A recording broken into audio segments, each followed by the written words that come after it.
भूगोल honours part second के समस्त विद्यार्थियों का मैं पुनः स्वागत करता हूं।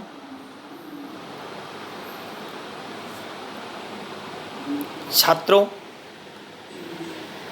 जैसा कि आपको पिछली क्लास में हमने आंकड़े या समंक टॉपिकों के बारे में बताया था कि समंक वस्तुतः क्या होते हैं, अर्थात आंकड़े क्या होते हैं। आंकड़ों का एक शोधार्थी के रूप में या एक शोध में क्या महत्व होता है, आंकड़ों की विशेषताएं क्या होती हैं, अर्थात आंकड़ों के क्या क्या लक्षण होते हैं।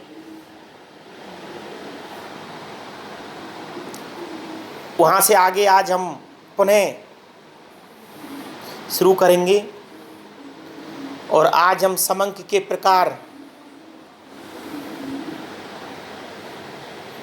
समंक दो प्रकार के होते हैं, प्राथमिक समंक और द्वितीयक समंक।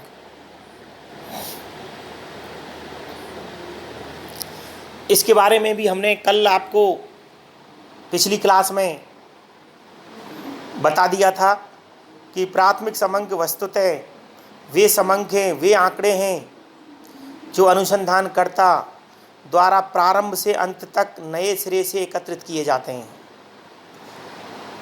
अर्थात बिल्कुल फ्रेश होते हैं, मौलिक होते हैं।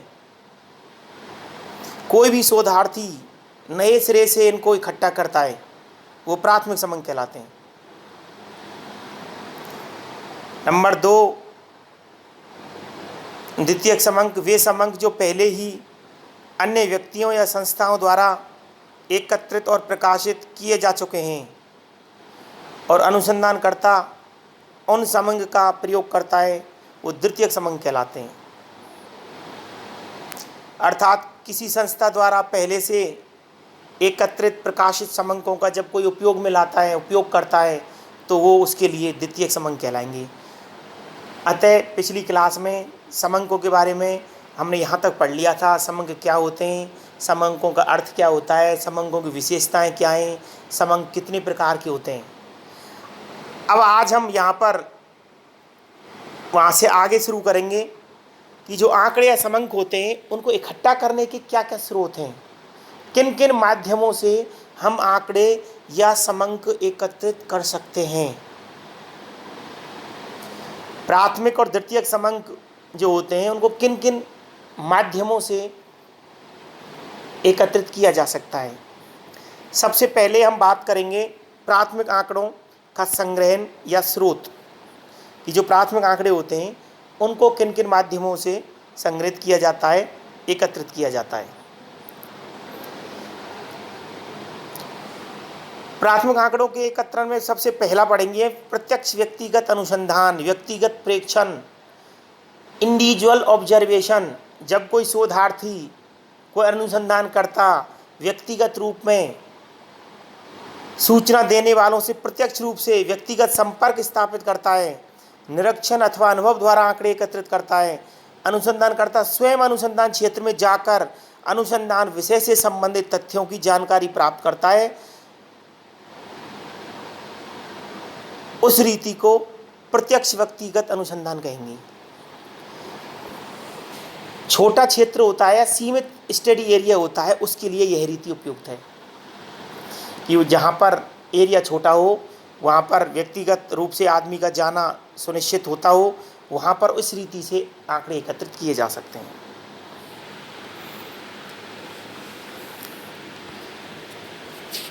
नंबर 2, अप्रत्यक्ष मौखिक अनुसंधान। इस प्रणाली में अनुसंधानकर्ता द्वारा तृतीय पक्ष वाले ऐसे व्यक्तियों या लोगों से मौके पर पूछताछ द्वारा आखिर में प्राप्त किए जाते हैं जो आंकड़े, जो स्थिति से अप्रत्यक्ष रूप से विस्तृत क्षेत्र में आंकड़े प्राप्त करने हेतु यह रीति उपयुक्त मानी गई है। अर्थात अनुसंधानकर्ता तृतीय पक्ष वाले ऐसे व्यक्तियों या साक्षियों से मौखिक पूछताछ करता है, समंक एकत्रित करता है जो स्थिति से अप्रत्यक्ष रूप से संबंधित होते हैं। अगर हमें विस्तृत क्षेत्र से संबंधित आंकड़े इकट्ठे करने हों तो यह रीति उपयुक्त मानी जा सकती है। इस रीति में आंकड़े इकट्ठे किए जा सकते हैं। नंबर 3 है जो तरीका है या रीति है आंकड़े इकट्ठे करने की, जो प्राथमिक आंकड़े होते हैं, स्थानीय स्रोतों या संवाददाताओं से सूचना प्राप्ति। इस रीति के अंतर्गत अनुसंधानकर्ता द्वारा विभिन्न स्थानों पर स्थानीय व्यक्ति या विशेष संवाददाता नियुक्त कर दिए जाते हैं जो समय समय पर अधिकतर अपने अनुभवों के आधार पर अनुमानतः सूचना भेजते रहते हैं। जो संवाददाता होते हैं वो आपको समय समय पर जानकारी, आंकड़े या समंक प्रेषित करते रहते हैं। ये तीसरी रीति है स्रोतों द्वारा या संवाददाताओं से सूचना प्राप्ति। व्यवहार में हम देखें तो आज के समय में जितने भी न्यूज़ चैनल हैं वो इस रीति का उपयोग करके ही आंकड़े प्राप्त करते हैं। जगह जगह पर उन्होंने अपने संवाददाता नियुक्त कर रखे हैं और वो संवाददाता जब भी कोई घटना घटित होती है उसकी सूचना उनको समय समय पर उपलब्ध कराते रहते हैं।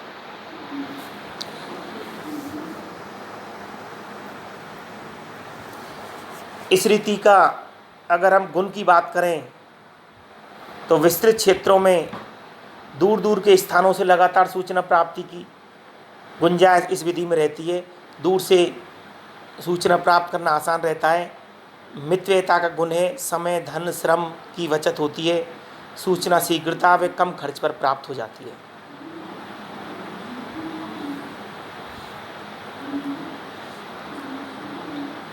नंबर 4,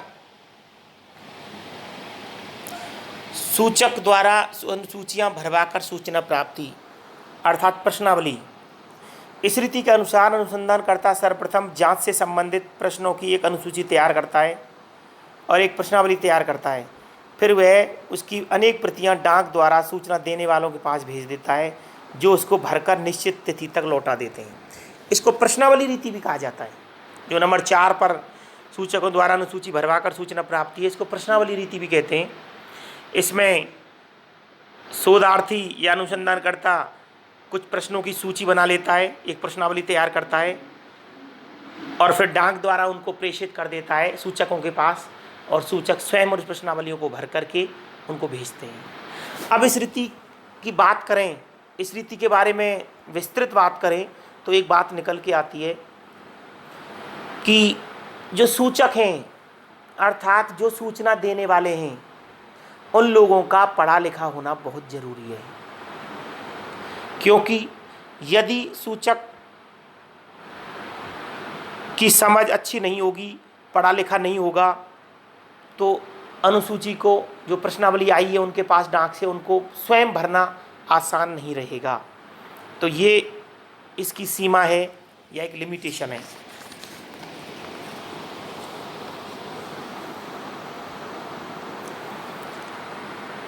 नंबर 5 रीति है प्रगणकों द्वारा अनुसूचियां भरकर सूचना प्राप्ति।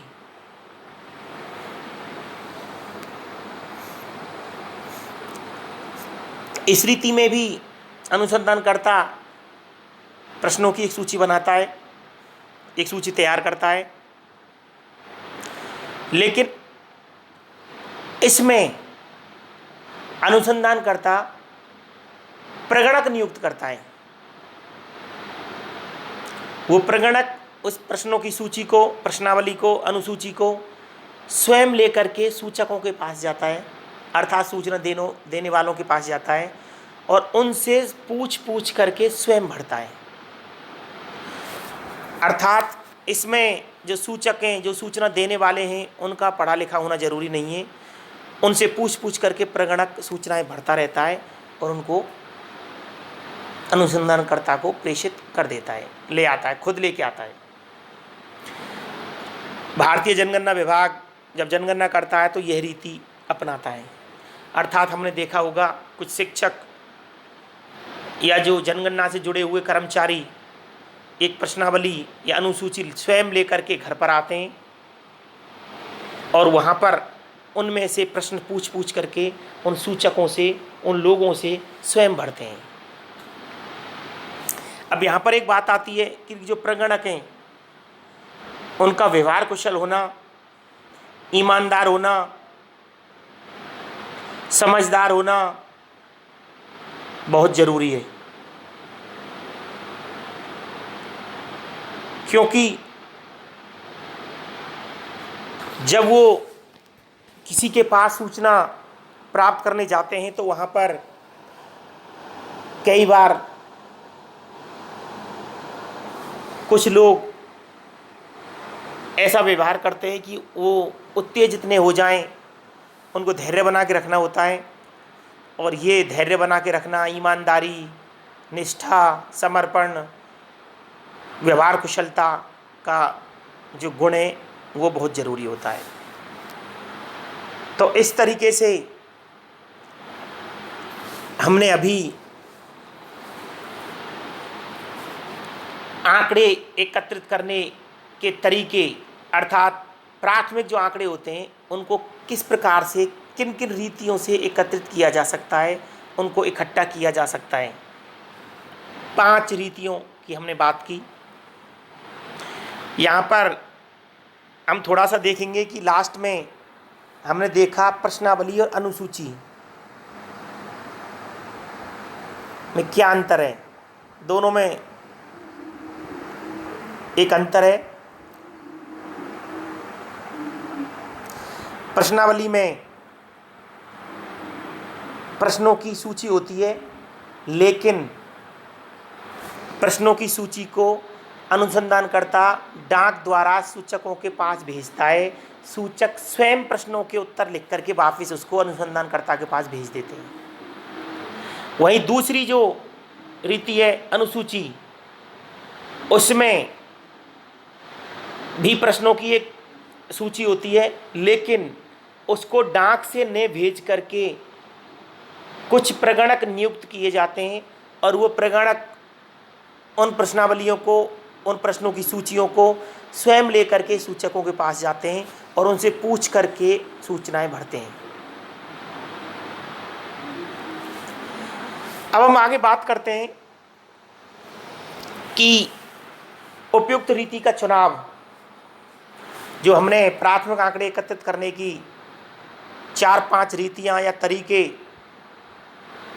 पढ़े हैं, उनमें से कौन सी अच्छी मानी जा सकती है। यहाँ पर हम व्यवहारिक दृष्टि से देखें तो ये स्थिति पर निर्भर करता है कि स्टडी एरिया कैसा है, अध्ययन क्षेत्र कैसा है, विस्तृत है या छोटा है, आपके पास संसाधन कितने हैं, समय, श्रम, धन कितना है। इन बातों को मद्देनजर रखते हुए ये निश्चित किया जाएगा कि किस रीति का चुनाव करें जिससे आंकड़े इकट्ठे किए जा सकें, प्राइमरी डाटा।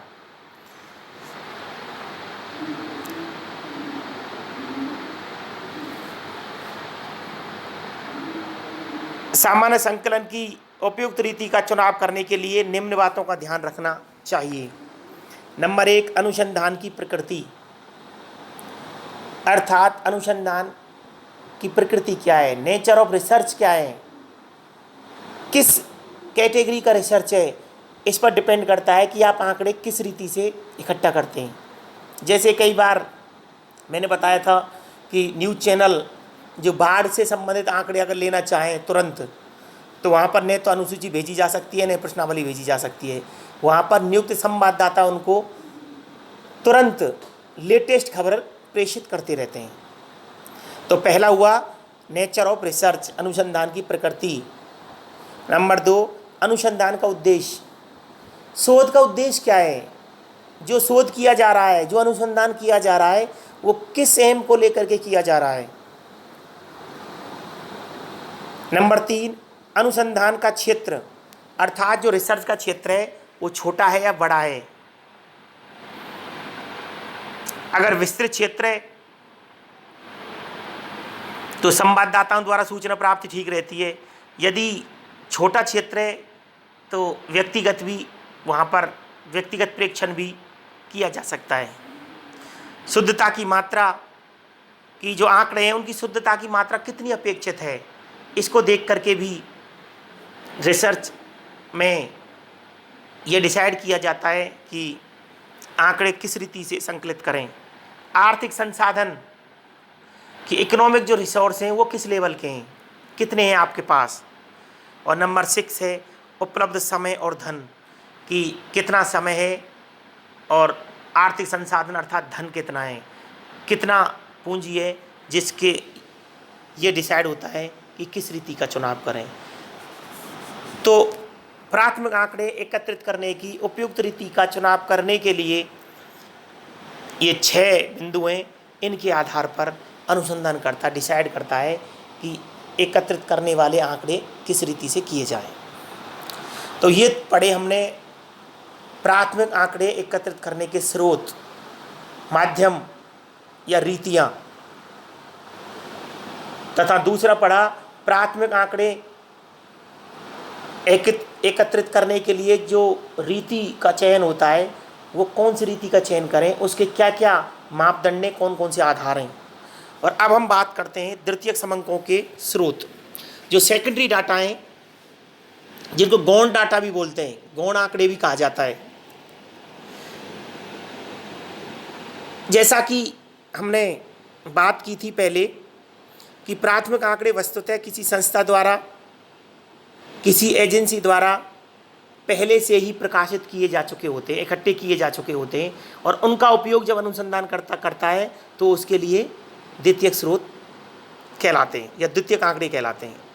अब द्वितीयक आंकड़े के स्रोतों में नंबर पहला जो आता है प्रकाशित स्रोत। प्रकाशित स्रोतों से हमारा तात्पर्य उन सांख्यिकीय प्रतिवेदन, सांख्यिकीय सारांश एवं पुस्तकों से है जिनके द्वारा आंकड़ों का अंतर्राष्ट्रीय, राष्ट्रीय अथवा प्रादेशिक स्तर पर प्रकाशन होता है। जैसे अंतर्राष्ट्रीय प्रकाशनों में यूएनओ के तत्वाधान में कार्यरत संस्थाएं जैसे अंतर्राष्ट्रीय श्रम संगठन इत्यादि अंतर्राष्ट्रीय प्रकाशकों के प्रमुख उदाहरण हैं। विश्व स्वास्थ्य संगठन, यूनेस्को इत्यादि प्रमुख हैं। अर्थात जो पहले से ही किसी एजेंसी द्वारा आंकड़े प्रकाशित किए जा चुके होते हैं, उसमें प्रकाशित स्रोतों में अंतर्राष्ट्रीय प्रकाशन है, इंटरनेशनल लेवल के। इसी प्रकार से कुछ राष्ट्रीय प्रकाशन होते हैं जो राष्ट्रीय स्तर पर